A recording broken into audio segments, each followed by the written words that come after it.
Welcome to this morning on Asakhe podcast, your daily dose of insightful conversation on current affairs, politics, and social issues.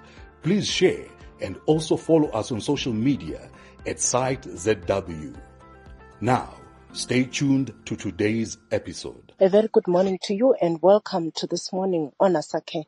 My name is Nonhlanhla Mapiwa. Today we're going to be talking about the government restricting kombis operating radius from 120 kilometers to 60 kilometers. Good morning, Jabulo. What's your comment?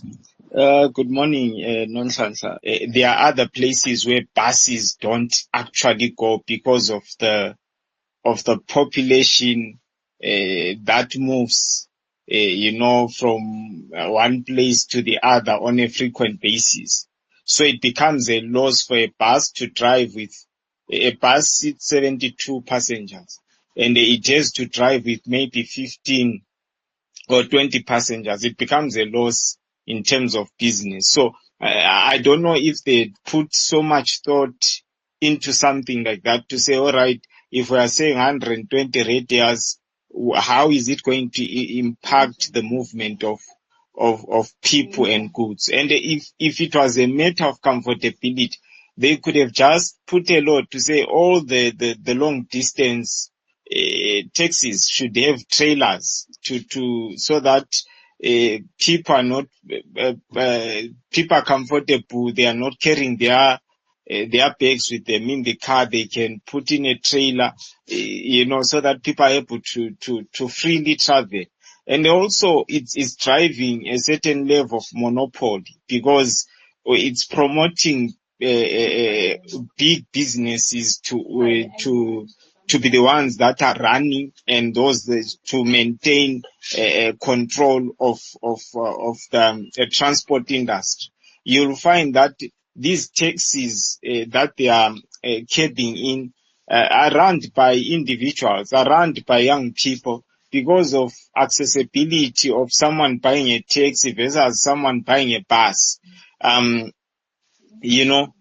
It's a bit of a challenge to look at it, to say a young person buying a bus which costs a lot of money compared to someone going just across here buying that 15-seat. Garnet, good morning. When we come to this stage, what we need is for people to give us the numbers, to say, the accidents that we have had from such a period of time to such a period of time. We had so many accidents caused by kombis and we had so many accidents caused by buses.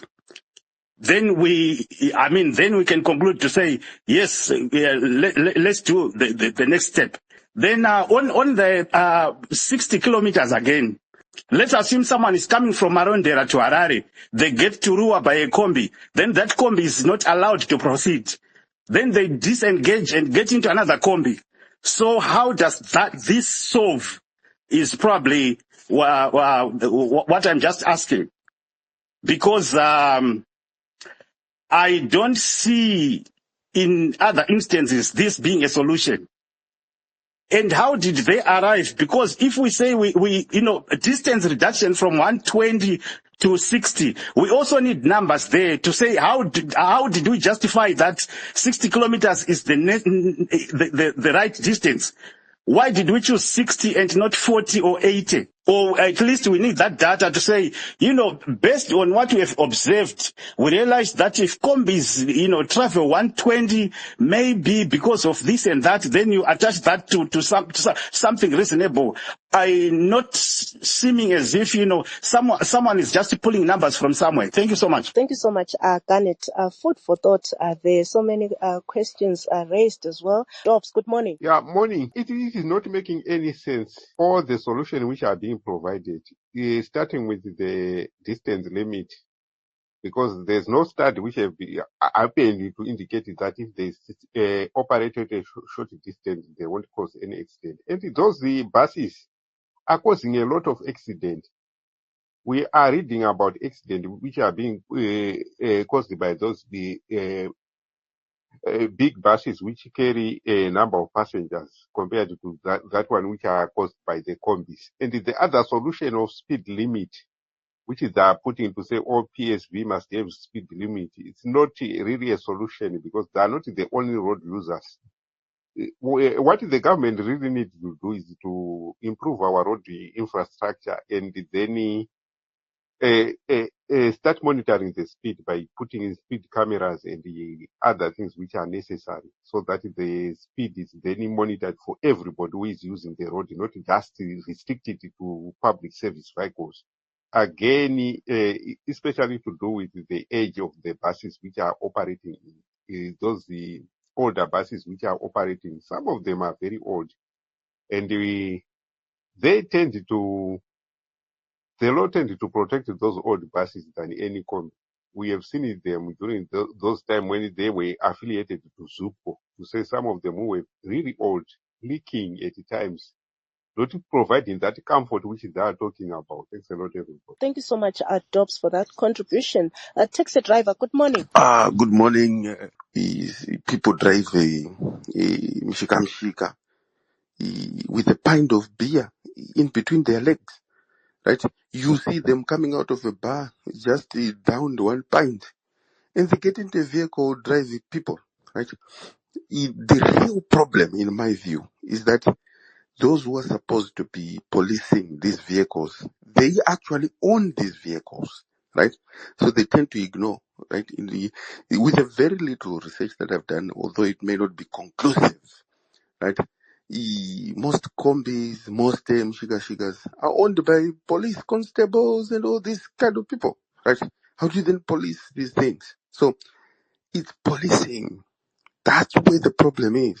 VID is where the corruption started when they were selling licenses. How do they police these things when they are the very source?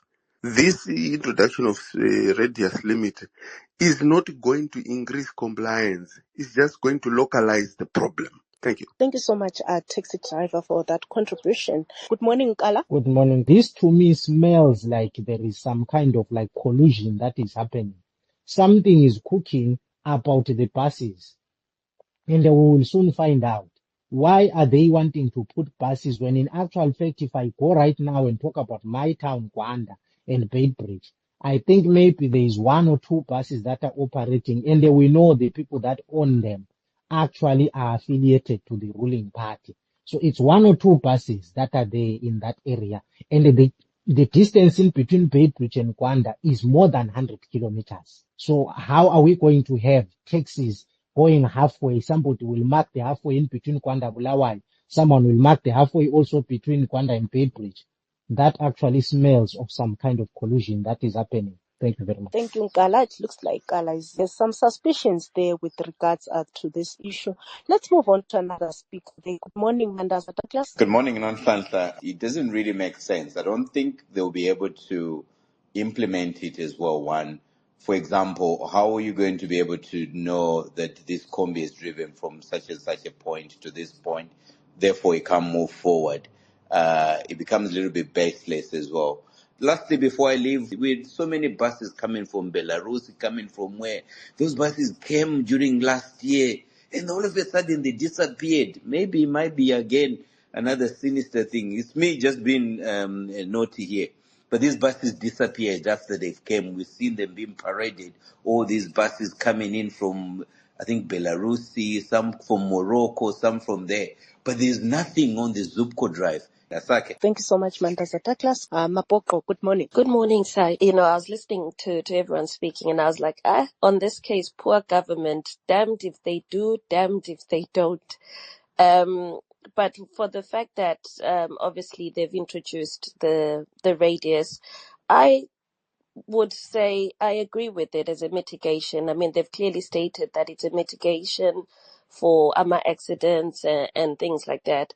I think there's so many positives to the mitigation that they've thought of, especially when you consider Uguti public transport has everything from taxis to kombis to amabasi. So I say go ahead because I feel like this restriction that's come about will eliminate some of these micro problems that we have, the overcrowding of combis, knowing there should also be another combi in 2 minutes is also helped by these restrictions. Thank you so much, Mapoko. Signoro, good morning. Good morning. Over 10 years ago, I think about 15, there was an announcement that all combis must have a yellow line, a bold yellow line round. But guess what? Toramari United, somebody had found an opportunity. There was a shortage of yellow paint in the country. I yield my mic. Thank you so much, Signoro. Thank you so much, guys, for coming through to our space. Thank you for tuning in to this episode. For feedback, you can contact us on 263-777-470017. Don't forget to follow and like our social media pages.